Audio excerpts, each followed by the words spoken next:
नुकतंच स्थानिक स्वराज्य संस्थांच्या निवडणुकांमध्ये उपमुख्यमंत्री अजित पवार यांचे सुपुत्र जय पवार उतरणार ही बातमी बाहेर आल्यानंतर त्यांचे ज्येष्ठ सुपुत्र पार्थ पवार यांच्याबद्दलही एक माहिती बाहेर आली। ती म्हणजे कोरेगाव पार्क मधल्या जमिनीच्या व्यवहाराबाबत घडलेल्या स्कॅम बद्दलची। सध्या या घटनेमुळे अजित पवार यांच्या नावाची चर्चा होते। एकीकडे शेतकऱ्यांना कर्ज भरण्यासाठी तयारी ठेवा असं म्हणणारे अजित पवार मात्र स्वतःचा मुलगा हा कोट्यवधींची जमीन कमी पैशात मिळवून तिथे मोठे उपक्रम राबवणार होता।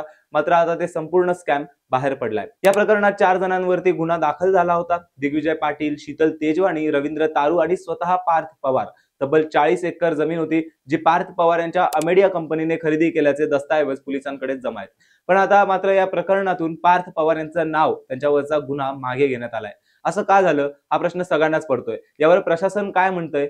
या प्रकरणात जी 2 नावं चर्चेत आली ते म्हणजे दिग्विजय पाटील आणि शीतल तेजवानी। हे दोघं कोण आहेत आणि पार्थ पवार यांच्यावरचा गुन्हा मागे घेण्याचं कारण काय, या सगळ्याबद्दल आपण जाणून घेणार आहोत। नमस्कार, मी अर्णित जोशी आणि आपण पाहतात कट टू कट। पहिले तर हे प्रकरण काय हे सगळ्यांना माहितीच असेल, तरी पण आपण थोडक्यात याच्याबद्दल चर्चा करूयात। पण त्याआधी ते 2 व्यक्ती कोण आहेत हे आपण जाणून घेऊयात।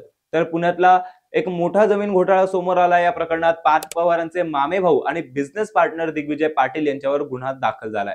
पण गंमत अशी आहे की त्या कंपनीत पार्थ पवारांचा 99% हिस्सा आहे, तर दिग्विजय पाटीलांचा फक्त 1% हिस्सा आहे। पण मग गुन्हा पार्थ पवारांवर नाही तर दिग्विजय पाटील यांच्यावर दाखल झाला। दिग्विजय पाटील हे धाराशिव जिल्ह्यातल्या तेर गावातले। पार्थ पवार यांचे मामा अमरसिंह पाटील यांचे सुपुत्र आणि ज्या कंपनीचं नाव या घोटाळ्यामध्ये आहे ती अमेडिया एंटरप्राइजेस LLP या कंपनीचे संचालक म्हणून दिग्विजय पाटील यांचं नाव पुढे आलं। 2 दिवसात 2 FIR दाखल झाले त्यांच्या विरोधात आणि सोबतच पार्थ पवार यांच्यासोबत जोडले गेलेल्या नावामुळे दिग्विजय पाटील यांच्या नावाची देखील चर्चा सुरू झाली आहे। आता 2 दिवसात 2 गुन्हे कसे? तर कोरेगाव पार्क जमीन व्यवहार प्रकरणात राष्ट्रवादी काँग्रेसचे पार्थ पवार यांच्यामुळे त्यांचे भागीदार दिग्विजय अमरसिंह पाटील, जमीन विक्रीसाठी पॉवर ऑफ अटर्नी असलेली महिला शीतल तेजवानी आणि निलंबित उपनिबंधक रवींद्र तारू यांच्यावर बावधान पोलीस ठाण्यात आरोपपत्र दाखल करण्यात आले। आणि त्याच्यानंतर आणखीन एक जमीन घोटाळा समोर आला, जिथे शीतल तेजवानी आणि दिग्विजय पाटील यांच्यावर कृषी विभागाच्या जमिनीवर बेकायदेशीर ताबा असल्याचा आरोप करण्यात आला। या प्रकरणात शीतल तेजवानी आणि दिग्विजय पाटील यांच्यावर आणखीन एक आरोप दाखल करण्यात आला। शीतल तेजवानी आणि दिग्विजय पाटील यांच्यासह हेमंत गोवंडे, राजेंद्र विधान, ऋषिकेश विधान, विद्यानंद पुराणिक आणि जयश्री एकबोटे यांच्यावरही गुन्हा दाखल करण्यात आलाय। याच प्रकरणी काल तहसीलदार सूर्यकांत येवले यांना निलंबित करण्यात आलं होतं।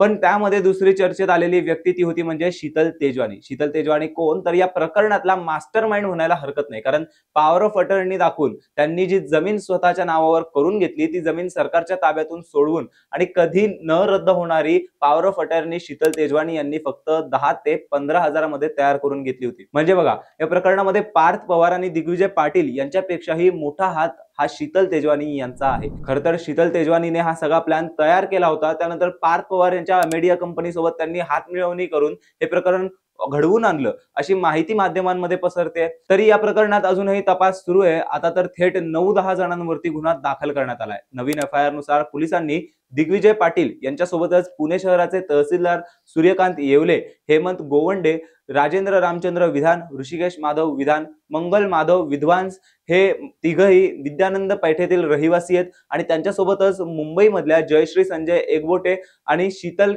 किसननंद तेजवानी यांच्या विरोधातही गुन्हा दाखल झालाय। यांच्यावर चुकीचे दस्तऐवज तयार करणे, फसवणूक करणे, विश्वासघात करणे इत्यादी आरोपाखाली गुन्हा दाखल करण्यात आलाय। नवीन FIR मध्ये लिहिल्यानुसार तेजवानी आणि पाटील यांनी एकमेकांशी संगनमत करून मौजे मुंडवा येथील सर्वे क्रमांक 88 या जमिनीच्या मालमत्तेबाबत कट रचला। या जमिनीच्या 7/12च्या उतार्यावर भोगवाटदाराचे नाव मुंबई सरकार असे दाखवले। ही जमीन सरकारची असल्याने सदर मालमत्तेचा कोणत्याही विक्री करार करण्याची सक्षम अधिकाऱ्यांची पूर्व परवानगी आवश्यक होती। परंतु तेजवानी आणि पाटील यांनी तारू यांच्याशी संगनमत करून शासनाला देय असलेली स्टॅम्प ड्युटी न भरता सदर जमिनीची विक्री करार केल्याचा आरोप आहे, असं नवीन FIR मध्ये नोंदवलं गेलं। मात्र यात पार्थ पवार यांचं नाव कुठेच आलेलं नाही। त्यामुळे आता चर्चा सुरू झाली आहे की अजित पवार यांनी मध्यस्थी केल्यामुळे पार्थ पवार यांच्यावरचा गुन्हा हटवला गेला का? खरंच असं असेल का?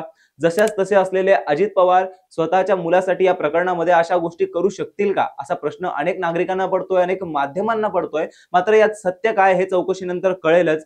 यावर पुणे पोलीस आयुक्त अमितेश कुमार यांनी प्रतिक्रिया देत म्हटलं, जमीन खरेदी प्रकरणात तहसीलदार आरोपी क्रमांक 1 आहे. इतर 8 आरोपी आहेत. तक्रार प्राप्त झाली त्यानुसार गुन्हा दाखल झाला असून संबंधित प्रकरण आर्थिक गुन्हे शाखेकडे वर्ग करण्यात आलंय.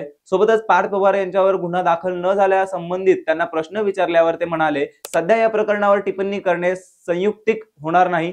तक्रार प्राप्त झाली त्या अनुषंगाने गुन्हा दाखल झाला. तपास जसा पुढे जाईल त्यानुसार त्यावर बोलणं योग्य होईल. आता या सगळ्या प्रतिक्रिया झाल्यानंतर आपण थोडक्यात जाणून घेऊयात की नेमकं हे प्रकरण काय. तर प्रकरण असं आहे की कोरेगाव पार्क परिसरातील एक मोठी जमीन खरेदी विक्री करण्यात आली. त्या व्यवहारात मुद्रांक शुल्क, मालकी हक्क आणि कागदपत्र यामध्ये बरीच अनियमितता आढळली. जमीन सुमारे 16 हेक्टर होती आणि तिची किंमत जवळपास 300 कोटी रुपयांच्या आसपास होती. पण त्यावर फक्त 500 रुपये मुद्रांक शुल्क भरल्याचं दिसलं. सगळ्यात मोठं म्हणजे ही जमीन प्रत्यक्ष पुण्यातील सगळ्यात महागडा परिसर कोरेगाव पार्क येथे असताना कागदोपत्री ती मुळशी तालुक्यात दाखवली गेली. त्यामुळे शंका निर्माण झाली की व्यवहारात काहीतरी गडबड झालेली आहे. आता चौकशी सुरू आहे, पण सगळ्यांनाच प्रश्न पडलाय की जर पार्थ पवार हे मुख्य भागीदार असतील तर फक्त दिग्विजय पाटलांवरच गुन्हा का दाखल केला गेला. थोडक्यात सांगायचं झालं तर हा मुद्दा फक्त जमीन घोटाळ्याचा नाही तर राजकीय दबाव आणि चौकशीच्या निष्पक्षतेचा सुद्धा झालाय. बाकी अजून या प्रकरणात काय घडेल याची उत्सुकता सगळ्यांनाच लागून आहे. तुमचं याबद्दल मत काय, कमेंट करून नक्की कळवा आणि अशाच रोजच्या घडामोडींसाठी कट टू कटला सबस्क्राईब करा.